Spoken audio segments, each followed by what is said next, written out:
Caros irmãos, bom dia a todos, sejam todos bem-vindos à nossa 21ª aula. Daqui para o final serão mais 5 aulas, né? E daí terminaremos o semestre. Vamos orar? Nossa primeira tarefa é sempre orar. Eu sempre digo isso, pode parecer uma rotina, mas não é. É uma realidade, é uma confissão da nossa dependência de Deus, né? Para estudarmos Sua palavra. Senhor nosso Deus, pedimos Tua bênção sobre nós. Temos certeza de que o Senhor abençoa o que estamos fazendo, abrindo Tua palavra, respondendo ao Teu chamado, respondendo à voz do Espírito, para buscarmos conhecimento, buscarmos luz, buscarmos edificação para as nossas vidas, Senhor. Nós confiamos inteiramente no que o Senhor está fazendo, dedicamos esse tempo e esse lugar para isso, confiando que o Senhor nos atenderá, como sempre tem feito, como sempre nos ouve, Senhor. Te agradecemos por tudo, te agradecemos pelo lugar que nós ocupamos nos planos excelentes do Senhor. Reconhecemos nisso a Sua graça, fazemos isso com gratidão na presença do Senhor. Se com todos nós pedimos e já agradecemos, em Teu próprio nome. Amém. Amém. Meus irmãos, nós estamos estudando o livro de Apocalipse, estamos na seção dos selos. Esta é a segunda visão. A primeira foi aquela do Cristo glorificado no capítulo 1, junto com as cartas da igreja. E agora estamos na segunda visão, que começa com a visão do trono de Deus, capítulos 4 e 5, e prossegue, digamos assim, para um segundo ato, né, dentro da mesma visão, que são os 7 selos do livro que Cristo recebeu. Nós estudamos na aula passada os primeiros 4 selos, os selos dos cavalos, né?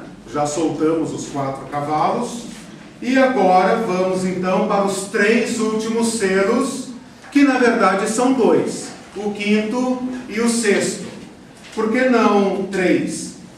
Porque no capítulo 7, João faz o seu interlúdio, e vocês vão verificar que em todas as séries de 7, entre o 6º e o 7º, João usa o artifício de parar. Não sei bem por que ele fez isso, mas ele fez. Então nós vamos seguir a estrutura que ele deu. E quando nós formos então, de fato, para o último selo, o último selo, na verdade, é um desdobramento, né? Então nós temos 6 selos, um intervalo, que é o intervalo que a gente chama das multidões, que vamos estudar na aula passada, né?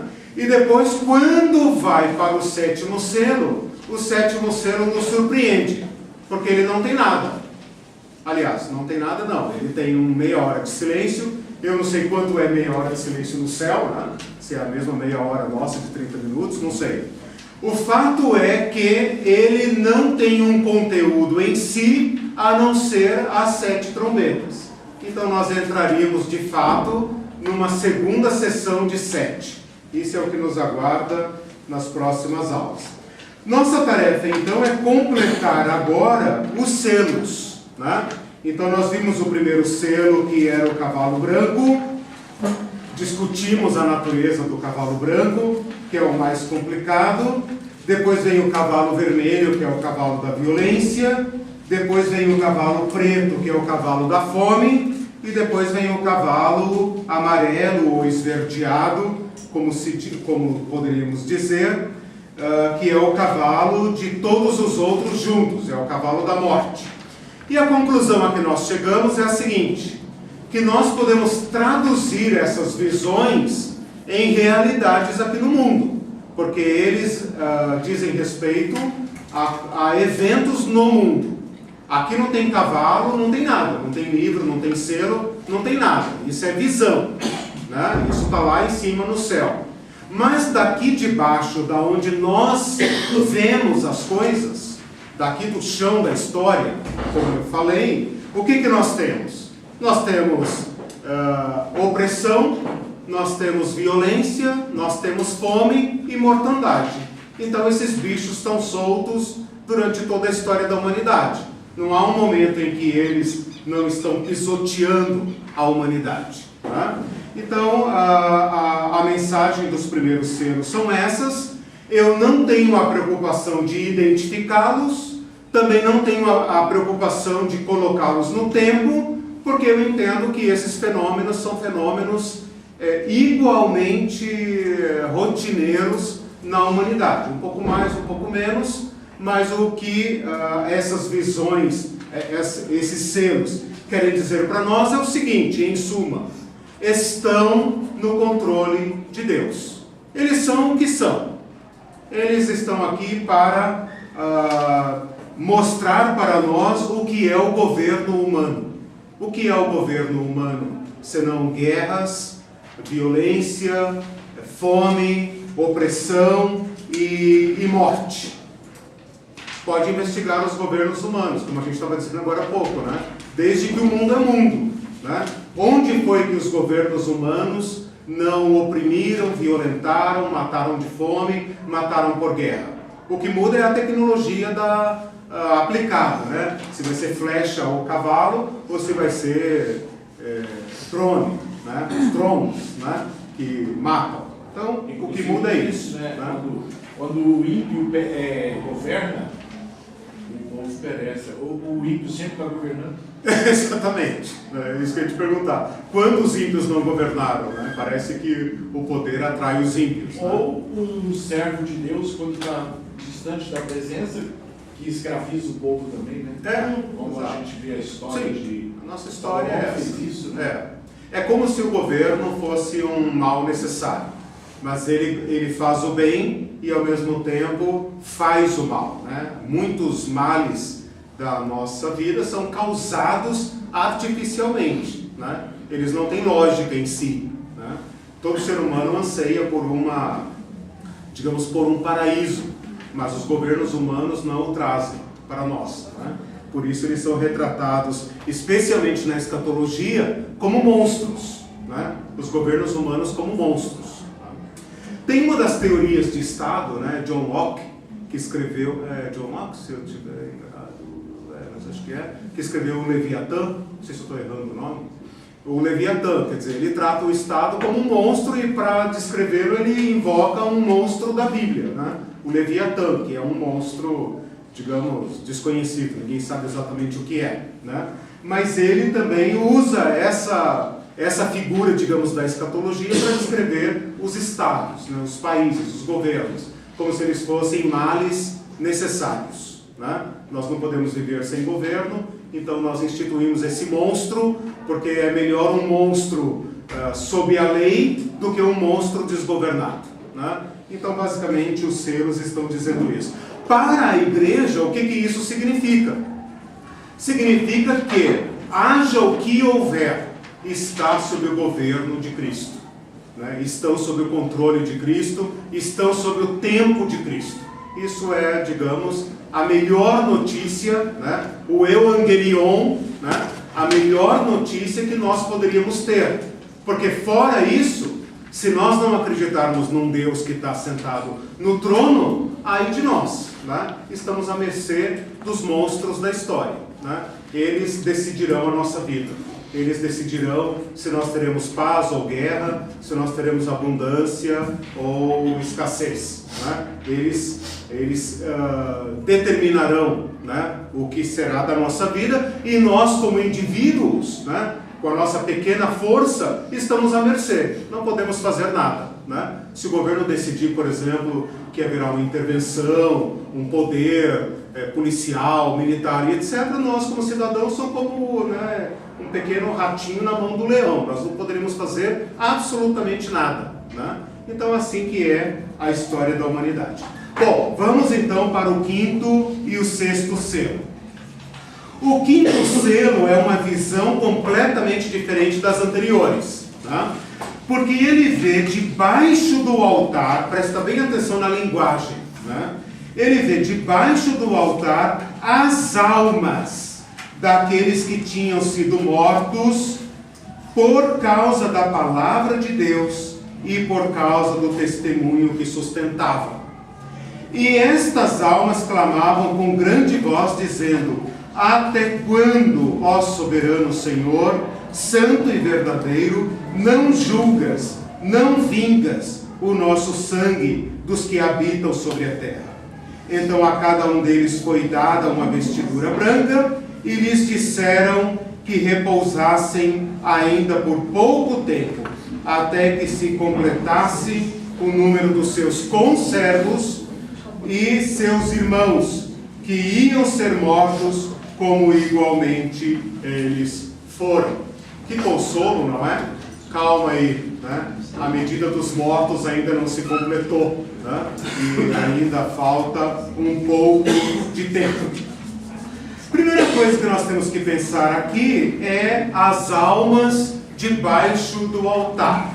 E aí a gente poderia fazer aqui um exercício de imaginação e se perguntar o que João viu, né? Como é que se vê almas debaixo do altar, né? Visão, pois é. Mas o que ele viu? Ele viu alguma coisa que ele descreveu como almas embaixo do altar. Essa é uma visão única na Bíblia, né? Tem algo parecido em Apocalipse 20, eu coloquei aqui. Ele fala também: vi tronos, e nestes sentaram-se aqueles aos quais foi dada a autoridade de julgar. Vi ainda as almas dos decapitados por causa do testemunho de Jesus, bem como por causa da palavra de Deus, todos quantos não adoraram a besta, nem tampouco a sua imagem, e não receberam a marca na fronte, e viveram e reinaram com Cristo durante 1000 anos. Então, se a gente juntar Apocalipse 6, 9 com Apocalipse 20, versículo 4, nós temos aqui uma figura das almas do altar. Aqueles que morreram por causa da palavra, por causa do testemunho de Cristo. Bom, a segunda coisa que nós temos que pensar é sobre o altar, né? É a primeira vez que o altar aparece no céu, né? E esta palavra vai se repetir algumas vezes no Apocalipse, né? A palavra está presente no Novo Testamento. Eu coloquei aqui 23 vezes. Sempre se referindo ao altar do templo. Lá é que tem altar. Altar do templo ou altar do tabernáculo, né? Mas o Apocalipse vai falar sobre altar do céu. Então aqui ele fala junto ao altar, aliás, embaixo do altar. No capítulo 8 ele fala de anjos que estão diante do altar. Vejam lá, capítulo 8, versículo 3. Veio do outro anjo e ficou junto do altar com um incensário de ouro, e foi-lhe dado muito incenso para oferecê-lo com as orações de todos os santos, sobre o altar de ouro que se acha diante do trono. Então a gente tinha falado do trono, mas não tinha falado de altar. Agora tem um altar diante do trono. E parece que as orações dos santos servem de sacrifício para esse altar. Podemos pensar nas orações das almas que estão junto do altar, ou as orações de todos os santos da história, independentemente. Depois fala os 4 ângulos do altar. É claro, o altar é quadrado, tem 4 cantos. Depois fala anjo do altar. E depois, no capítulo 16, versículo 7, fala: ouvi do altar que se dizia, não disse quem diz, porém vozes que vêm do altar. A conclusão, ou a ideia provisória, né, que eu quero colocar aqui por enquanto, antes de destruí-la, né, é que altar tem a ver com sacrifício. Isso é óbvio. Altar só tem sentido se houver sacrifício, né? Assim como o trono só tem sentido se houver quem sente. Se você falar de trono, você não está querendo invocar a ideia de um trono vazio, né? Então a palavra altar só tem sentido como local de sacrifício.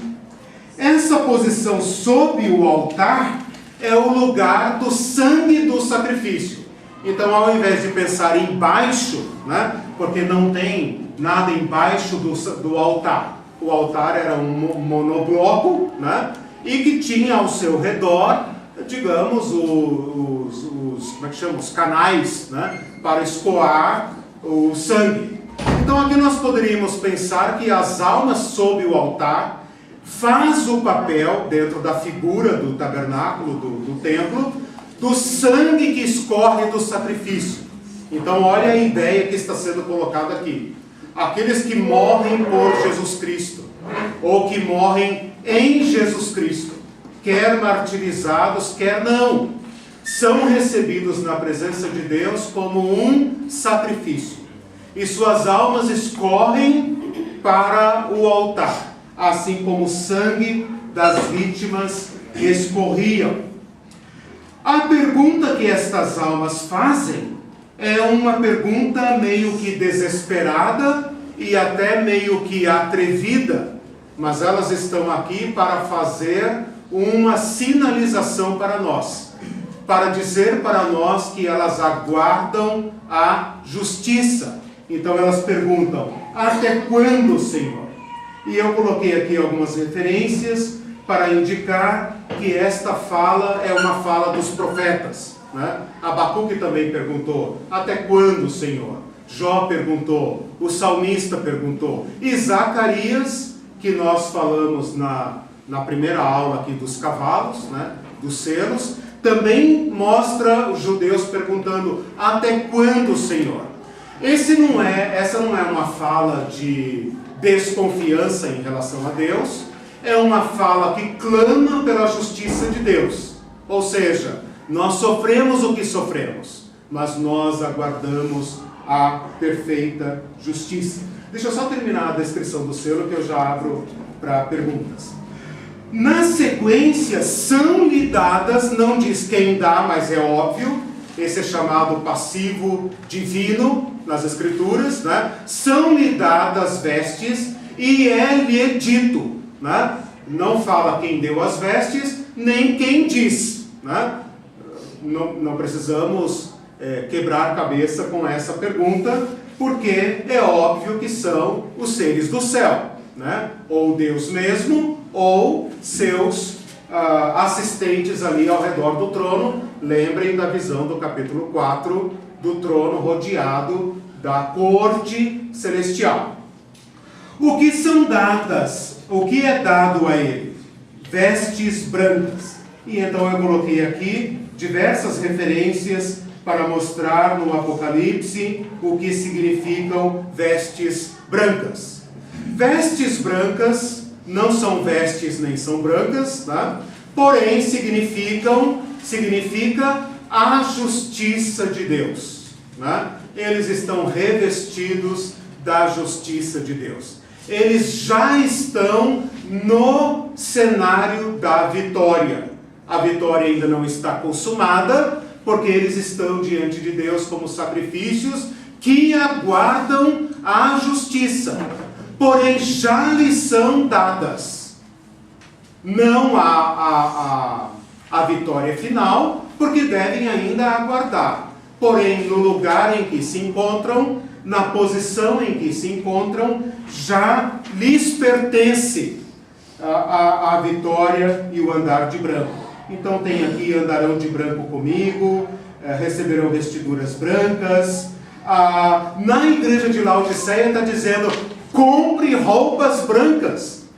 Há um tempo na vida em que roupas brancas são adquiridas, e um outro momento em que elas já lhes pertencem. Então olha que interessante isso, né? Há um tempo de comprar e há um tempo de receber. No capítulo seguinte, no capítulo das multidões, nós vamos ver, junto com João, uma grande multidão inumerável, e a marca deles estão vestidos de branco. Lá na vinda de Jesus, como eu entendo, no capítulo 19, fala que a multidão que vem com ele vestem roupas brancas e puras de linho finíssimo, como não existe aqui na terra. E, bom, essas seriam as referências. Depois é dito então para eles, como resposta ao seu clamor de justiça, é dito a eles: descansem. E essa é uma palavra dos vitoriosos. Há um tempo de lutar e há um tempo de descansar da batalha. Descansem e aguardem. Agora, aqui eu queria levá-los de volta para a Ásia Menor, para as igrejas subterrâneas, as igrejas que têm mártires entre elas. Toda igreja tem um irmão desaparecido ou um morto. Toda família tem uma vítima. Nesse contexto que a carta está sendo escrita. Lembrem das aulas de introdução. E olha a palavra que João vai mandar para eles. Prestem atenção, né? Ele está querendo dizer: meus irmãos, aqueles dentre nós que morreram não estão numa situação pela qual nós devemos chorar. Pelo contrário, estão na presença imediata de Deus. Sabe o irmão fulano, o irmão Antipas, o irmão Ciclano, a irmã, o irmão, a criança, a moça, o escravo, etc, etc. Eu os vi. Sabe onde eles estão? Diante de Deus. Eles não estão perdidos. Eles não estão numa situação pela qual a igreja deva lamentar e dizer: puxa, o irmão que foi degolado, o irmão que foi enforcado, o irmão que foi apedrejado. Não! Eu vi lá todos eles, vi o irmão fulano, a irmã fulana, o filho dela estava lá, o marido dela estava lá, aquela velhinha estava lá, o senhorzinho estava lá, estavam todos lá. Estão repousando, estão vestidos de branco. Porém, alguns de nós ainda serão mortos. E isso está no conhecimento de Deus. Então veja, a perseguição vai continuar. Alguns dentre nós ainda vão perecer, como nós lemos lá nas cartas. Tenham paciência, sejam fiéis até o fim. Aquele que for fiel até o fim andará de branco comigo, será vitorioso, etc, etc. Mas aqui está dizendo: repousem ainda. Eu sei o número exato dos que eu comprei. Pode ser que as igrejas continuem sendo vitimadas. Pode ser que o pastor seja morto. Pode ser que o irmãozinho lá, sabe aquele lá que estava doente e tal, foi trucidado. Pode ser que o irmão fulano foi levado para Roma para ser jogado aos leões. Isso não vai parar. Mas o Senhor sabe exatamente, sabe o número. Sabe, está no controle dele. É isto que esta visão está propondo. Se por um lado ele fala de morte, martírio, violência, espada, guerra e fome, e isto vai produzir vítimas, na sequência ele fala: eu sei onde elas estão.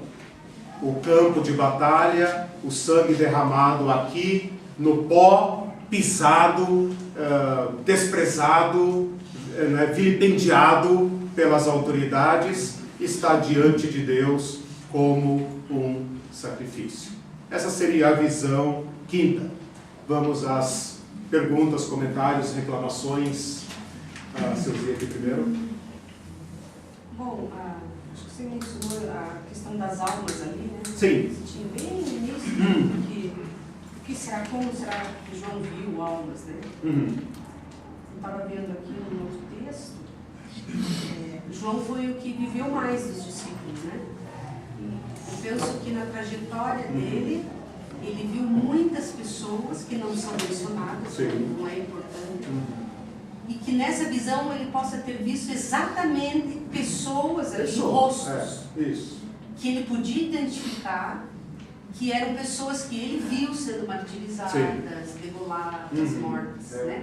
Porque ele está falando que ele viu, então, enquanto ele estava vivo, ele identificou. Imagina ele viu lá Pedro, né? Olha, Pedro, onde é que você está, meu amigo? Né? Paulo, decapitado, Paulo! Então, cara, isso deve ter enchido ele de alegria. Então, né? Sim. Isso era uma visão de confirmação de que provavelmente ele conhecia, viu muitos rostos ali. Nesse sentido, o consolo está aí. Né? É importante isso que você está falando pelo seguinte, deixa eu só te cortar um pouquinho para aproveitar isso. não existe na mentalidade hebraica essa ideia de alma, que é o serzinho transparente que mora dentro de nós. Isso não é escritura hebraica, exatamente. A mente aqui é hebraica. Então, mesmo que ele esteja usando a palavra psique, né, que é a palavra grega para alma, então onde nós falamos psicologia, né, a palavra por trás aqui não é essa. Então a mentalidade não é que ele viu almas flutuando, ainda mais vestido de branco, né? Ele viu seres etéreos, transparentes e tal. Não, ele viu as pessoas. É isso que ele viu, né? Então a alma aqui é uma figura de linguagem que toma por a pessoa toda. Ok? Porque o texto, né, diz que ele viu as almas daqueles que tinham sido mortos por causa da palavra de Deus, por causa do testemunho que sustentava. Isso. Como se tivesse conhecimento de causa ali, né? Exatamente. O 9 ali, mas ok. no final. Né? Sim. Isso é uma das coisas. Aqueles que eram a preocupação da igreja, né? Meu Deus, esses homens viveram a palavra, etc. Que vitória eles tiveram? Eles morreram.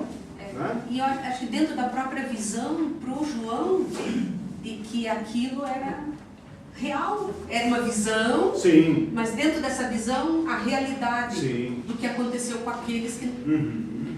Talvez até Nesse para o João dar sentido, testemunho para a igreja. Aí está o consolo. Nós estamos seguindo essa tática de leitura, né? Ou seja, essa palavra tem que fazer sentido para quem recebeu. Então, quem recebeu, né, recebe consolo, não dessas almas penadas, transparentes, que estão voando e tal. Não, irmão fulano, irmã fulana, o Paulo, o Pedro, né? Tá. A segunda coisa ali do até quando. Ah, sim. Né? Você colocou até quando, né? Os profetas e tal. Quando você lê ali, até quando, soberano Senhor, santo e verdadeiro, não julgas, nem vingas, dá a impressão, para mim, me faz crer que era uma coisa de uma angústia mesmo. Tipo assim, não vai fazer nada? Não era de uma expectativa, mas talvez de uma sensação de não ver Deus agindo. Porque ele está colocando ali, ó, não julgas, nem vingas. Você pode fazer e não faz nada. Está demorando. Não só demorando. É o clamor de todos os justos da história. Né? Todos nós, quando sofremos de modo pesado, né, temos essa pergunta agarrada aqui na garganta. Deus, não está vendo? Não está vendo? Não vai fazer nada? Né? O ímpio pisa em cima, estraga o teu povo e nada. Né? Mas eles sentiriam angústia estando já lá. Essa é a questão. Eu já vou destruir a ideia aqui. Eu só estou propondo primeiro para depois quebrar ela. Né? É que se fez a relação lá com os profetas. Sim, né? Esse é o grito dos profetas. Né? Eu estou colocando... Você está dizendo que aqui tem uma semelhança com o Sim, grito dos exatamente. profetas. Podemos colocar nosso grito aí. Tu não tens esse grito? Oh Deus, e o teu reino e tal. Né? E a última que é a vestidura branca, você falou da questão da justiça. Sim. Né? Eu estava vendo aqui, a vestidura branca, primeiro é a Cristo, a vestidura branca. Sim. Mas também... Primeiro que aparece. Mas também eram usadas vestiduras brancas em cerimônias de festa, tipo assim, vamos supor, você põe uma roupa para um casamento, uma roupa especial. A roupa branca tinha uma ligação com festas de vitória, de celebração. Então me traz uma reflexão sobre quando eles recebem a veste, agora vamos comemorar. Sim, faz sentido, a questão da vitória, porque da pureza, no mundo antigo da usava celebração. veste branca para festas. A gente vai naqueles círculos hermenêuticos que eu coloquei aqui, né? Primeiro a gente pesquisa dentro do Apocalipse, né? Dentro do Apocalipse, a vestidura branca tem um papel singular, a cor branca, né? Você foi para um círculo além, né? Que seria a cultura, o contexto, né? Ok. Tudo isso lança luz, né, sobre porque, querendo ou não, o João era judeu, tinha toda essa visão concreta. Para ele, sim. Então, eu acho que tinha esse sentido também, né? Quando você recebe aquela roupa. Ela está falando de vestidura, de roupas brancas. Eu fiz um estudo os levitas, e vejo lá, sempre pedindo que tivessem vestidos de branco, diante do altar, mas de revestir. Sim. Algo que me chama muita atenção, que está em 2 Coríntios 5, que é a esperança do crente, né? Que diz que se a nossa casa terrestre desse tabernáculo se desfizer, temos um edifício feito não por mãos humanas. Aí o que vem depois é que me chama a atenção. É por isso que também gememos desejando ser revestidos da nossa habitação que é do céu. Olha só, então aí o negócio já complica muito mais. Porque estamos vestidos, não seremos achados nus, pois também nós, os que estamos neste tabernáculo, gememos angustiados, não porque queremos ser despidos, mas revestidos, para que o mortal seja absolvido pela vida. É uma palavra tão complexa que Paulo usa diversas figuras, né? Ele chama o corpo aí de tabernáculo, né? Vestido. Então, eu já vejo que o revestir aqui é o próprio Deus. Agora veja, Começando dentro, a minha abordagem foi dentro do círculo de Apocalipse, né? Se a gente vai, veja quantas figuras Paulo está usando aí, ele falou até de tabernáculo e tal, isso amplia muito, né? E digamos assim, a gente já foi para uma linguagem paulina, né? Para o nosso objetivo aqui, basta João, né? O que é a vestidura branca na visão escatológica em João. É claro que todos eles estão falando da mesma coisa, né? Desta esperança, né? De ser plenamente aceito por Deus, perdoado por Deus, justificado por Deus. Tem um ponto aqui que eu pulei, mas que é muito importante, está aqui na letra I, que é a causa da morte. Se fôssemos fazer o atestado de óbito, né, dessas almas decapitadas, né, o atestado de óbito aqui precisamos falar. Eles foram mortos pela... onde está? Versículo 10? Não, versículo 9. Por causa da palavra de Deus e por causa do testemunho. Palavra de Deus e testemunho que sustentavam. Então eu coloquei aqui diversas referências em Apocalipse só, não precisei nem sair fora, né? Para mostrar como a palavra de Deus e o testemunho sempre está envolvido na causa da redenção.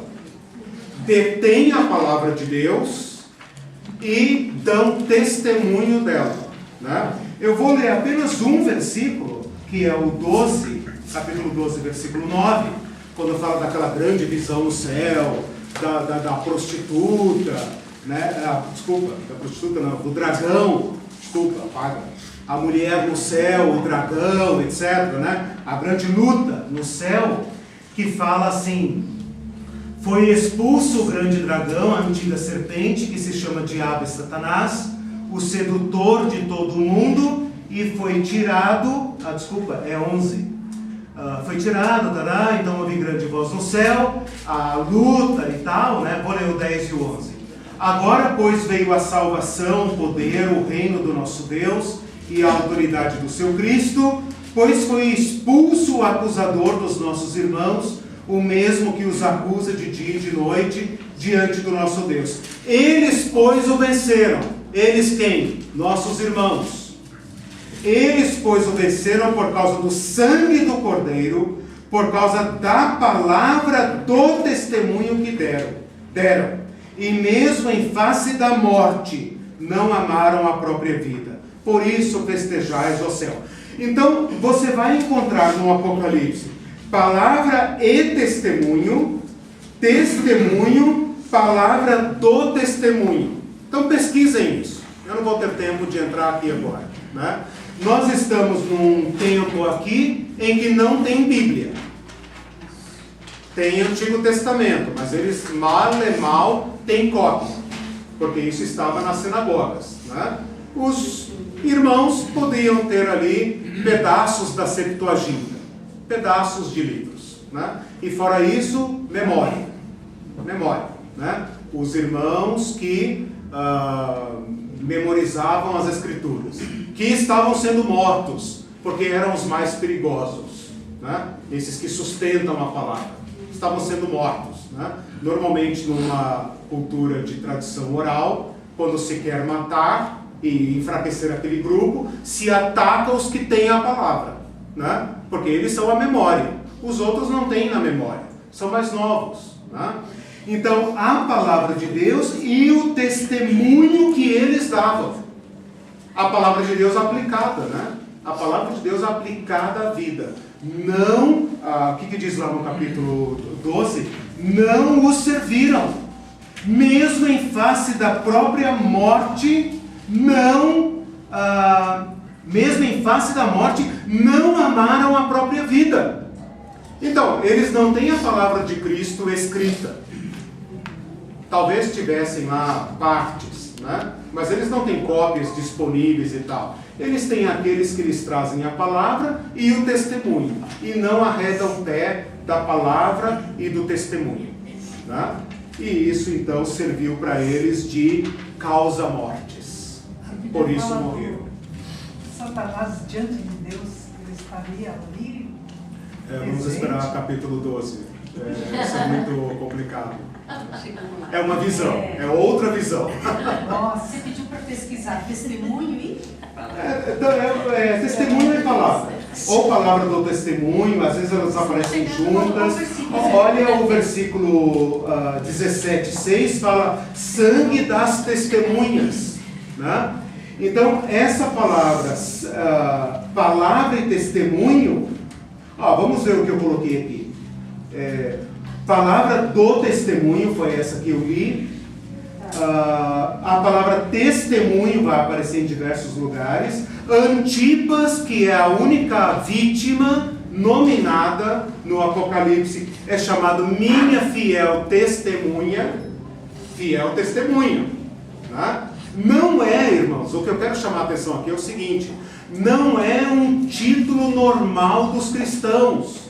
É algo que se vê na vida ao ponto de provocar perseguição. Dar testemunho de Cristo não é aqui como nós entendemos hoje apenas, vou dar um testemunho. Isso é clichê evangélico, né? Vou dar um testemunho, vou dar um testemunho. Tem até uma seita chamada Testemunhas, né? De Yahvé, né? De Jeová. Não é nesse sentido corriqueiro nosso, atualizado. Aí nós poderíamos ampliar a pesquisa, né, para o mundo apostólico e captar lá na boca de Jesus, né, recebereis poder e sereis minhas testemunhas. Eles, porém, davam testemunhos, cheio do Espírito Santo, davam testemunho, né? Esse testemunho, no original, é a mesma palavra mártir. Significa assumir Jesus com risco da própria vida. Significa radical. E radical aqui não significa fanático. Significa próximo das raízes de Cristo, né? Então hoje nós pregamos às vezes um tipo de radicalidade que está mais para fanatismo do que para Cristo, né? Ontem a gente estava conversando sobre isso, né? A Irene falou assim, às vezes nós temos que procurar o equilíbrio, né? Na verdade não é o equilíbrio, é radicalismo, mas é o radicalismo de raízes, de Cristo, amar de modo radical, né? E esse é o testemunho de Cristo, né? Esse é o testemunho de Cristo. Então às vezes não é uma questão de equilíbrio, de ser moderado, não, é de voltar aos fundamentos, né? E nesse sentido, então, ser testemunha de Cristo. O próprio Jesus exige dos cristãos, dos que seguem a ele, radicalismo, porque Sim. ele fala não pode ser nem frio, tem que ser frio ou quente, não pode ser morno. Exato. Aí significa Sim, que o cristão Apocalipse. tem que ser radical mesmo. Sim, a questão com esse negócio do radical e fundamental, né, É o que essa palavra significa hoje. Né? Hoje você fala assim, não, eu sou radical. Sou radical. Radical significa sou duro, sou intransigente, sou... não mudo. Né? A palavra radical vem de radice, raiz. Raiz. Né? A palavra de Deus fala ser erradicados do mundo e ex radice. As raízes extraídas do mundo. Né? E depois fala em ser plantado em Cristo. Então, Cristo é nossa radice. Né? Então, é dele que nós assumimos. Tem coisas nas quais nós somos radicais de modo errado. Não são as raízes de Cristo. Não é de Cristo que nós estamos comendo. Ou lançando o que é a raiz da planta. Sustentação e alimentação. Né? Não é de Cristo que nós estamos tirando. Então, um retorno profundo a Cristo. Eu sou radical, eu amo sim, não quero nem saber, eu amo todos, eu amo qualquer um. Tem radicalismos que não nos interessam, mesma coisa fundamentalismo, né? A palavra hoje está completamente contaminada. Uma palavra que eu queria pôr aqui antes de avançar é aquela palavra do apóstolo Paulo que fala: por amor de ti somos entregues à morte o dia todo, ou todo o dia.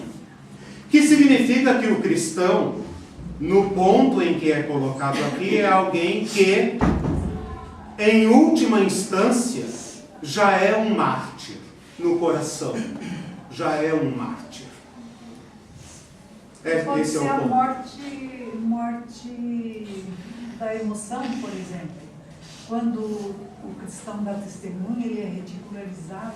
Sim. E o que ele sente dói, né? Mas num sentido, entendi. Para, digamos assim, para a reputação do mundo, eu já morri.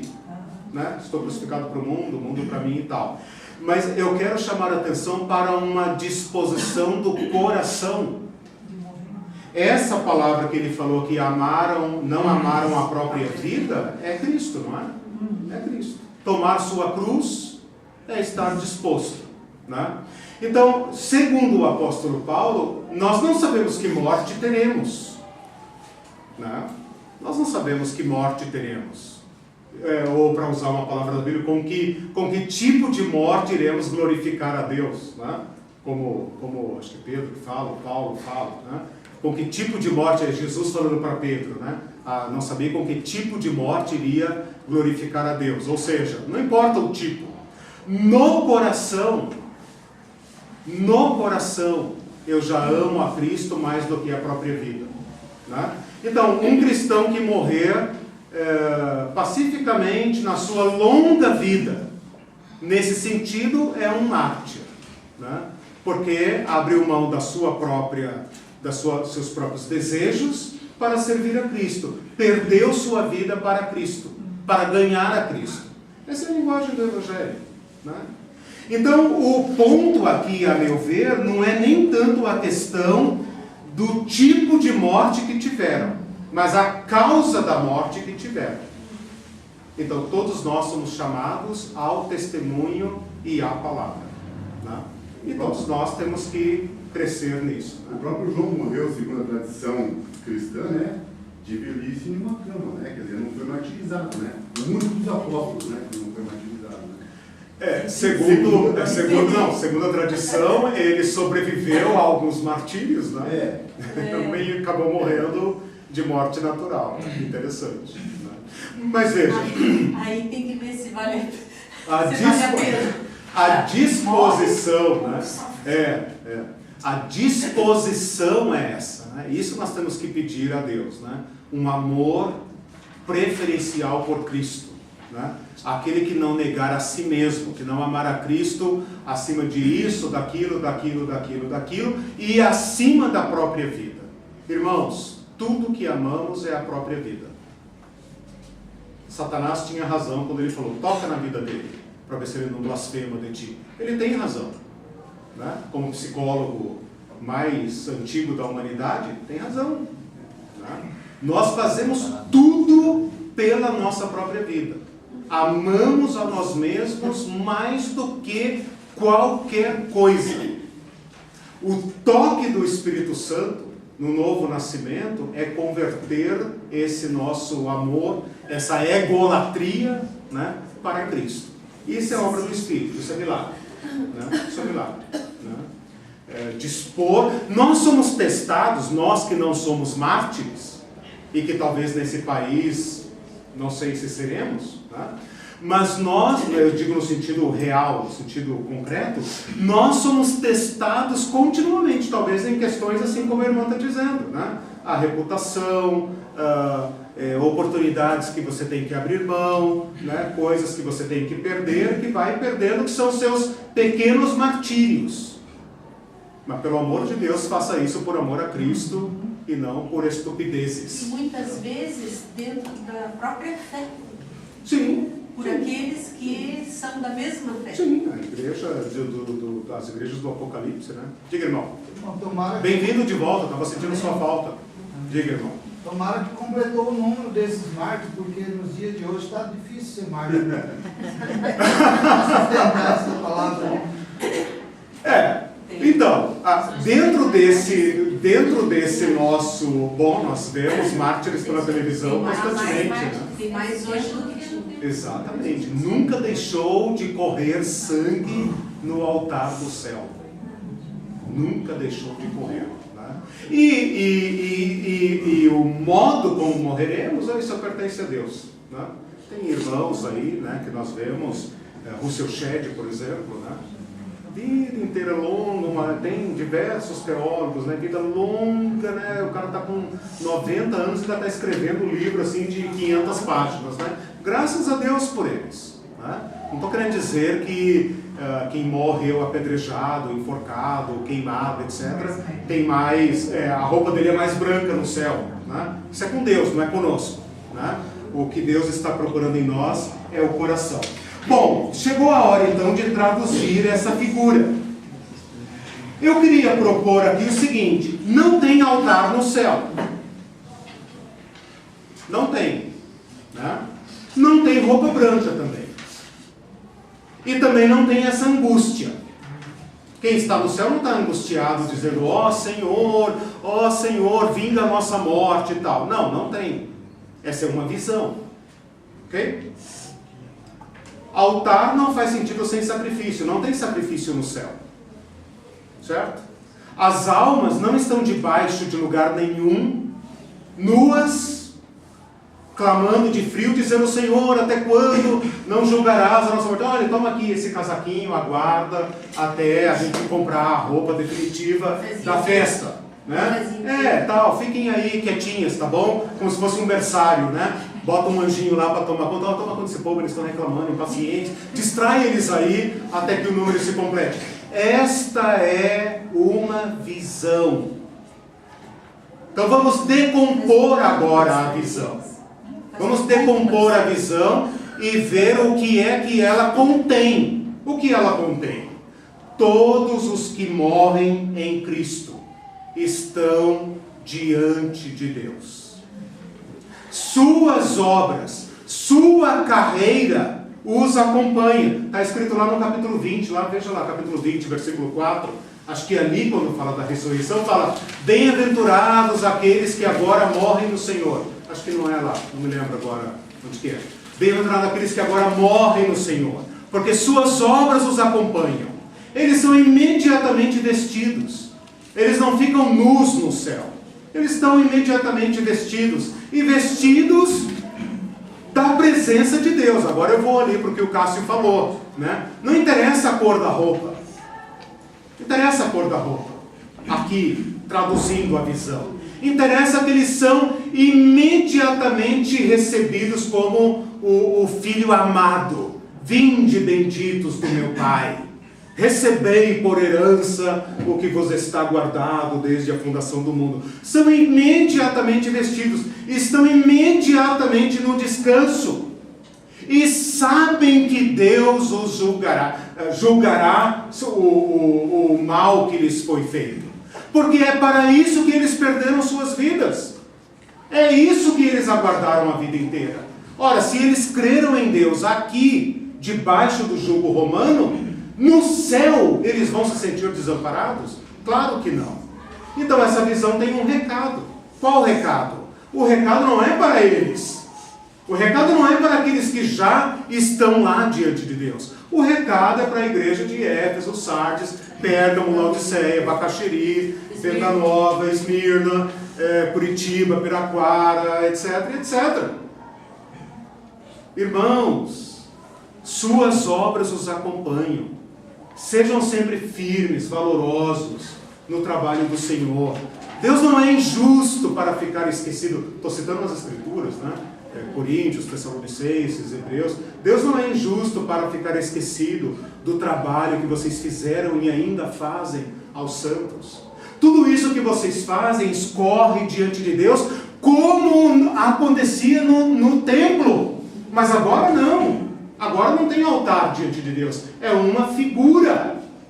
Assim como o cordeiro que foi morto está no trono, vocês também, como cordeiros que são mortos, sentam-se no trono. Né? Inclusive eu coloquei aqui em algum lugar a palavra morto, está na letra H. O tipo de morte que fala aqui é a mesma palavra usada para o cordeiro como tendo sido morto. Então, o crucificado está no trono, os decapitados, crucificados, apedrejados, queimados, etc., também estão no mesmo lugar que ele está. A mesma palavra, a mesma história. Tá? Então essa é a tradução aqui que eu proponho para este selo. Há acordo? Há apoio? Não, ninguém votou, cara. Isso aqui não é uma igreja batista. Há apoio? Eu sou miliana. O pessoal, você vai dar uma olhada. Tá, não preciso decidir agora. Na próxima domingo eu convoco novamente a Assembleia. Mas é bom que vocês concordem, né? Porque significa que a nossa vida sendo perdida para Cristo, sendo consumida para Cristo, está diante de Deus aqui como sangue, no capítulo 8 como incenso, né? Como incenso no altar diante de Deus. Esse é o verdadeiro sacrifício, né? Não aquele do templo, não aquele lá que os judeus perderam, né? Não aquele do César, né? O sangue dos sacrifícios dado a César. Isso não vale nada. O que vale é esse que escorre diante de Deus. Bom, vamos rapidamente para o sexto selo, né? Eu já estourei aqui o tempo da minha programação. O sexto selo eu vou propô-lo aqui como uma interpretação, mas evidentemente eu não tenho tempo, mas eu coloquei aqui muito material, né? Tem muito material aqui para você estudar o que esse sexto selo indica. Né? O sexto selo, olha lá, versículos 12 a 17. Quando o cordeiro abriu o sexto selo, sobreveio grande terremoto, o sol se tornou negro como saco de crina, e a lua toda como sangue. As estrelas do céu caíram pela terra, como figueira abalada por vento, quando deixa cair os seus figos verdes. E o céu recolheu-se como um pergaminho quando se enrola. Então todos os montes e ilhas foram movidos do seu lugar, os reis da terra, os grandes, os comandantes, olha a ordem, né? Olha a ordem do juízo, né? Os reis da terra, os grandes, os comandantes, os ricos, os poderosos e todo escravo e todo livre se esconderam nas cavernas e nos penhascos dos montes, e disseram aos montes e aos rochedos: caí sobre nós, e escondei-nos da face daquele que se assenta no trono, e da ira do Cordeiro, porque chegou o grande dia da ira deles, e quem é que pode suster-se? Bom, esse sexto selo desencadeia uma série de catástrofes, né, no céu e na terra, né? Então, um grande terremoto, deslocam-se ilhas e tudo mais, um eclipse do sol, né, se torna negro, a lua se torna como de sangue, as estrelas do céu caem na terra como se fosse figo maduro, figo podre, né? Maduro caiu de maduro, como se fala, né? Caiu de maduro, caindo sobre a terra. As pessoas fogem, o céu se recolhe como se fosse um grande rolo, né? Se abrem e as pessoas fogem como se fugia no tempo das guerras, né? E por fim, eles se veem cara a cara com o Cordeiro que está sentado no trono, como diz o capítulo 5. O Cordeiro está sentado no trono. E agora o Cordeiro tem ira. E da sua ira fogem todos, a começar do maior até o menor, né? Bom, eu queria propor, eu não vou entrar em detalhes aqui, mas eu queria fazer, digamos, a contextualização desse material para dizer o seguinte.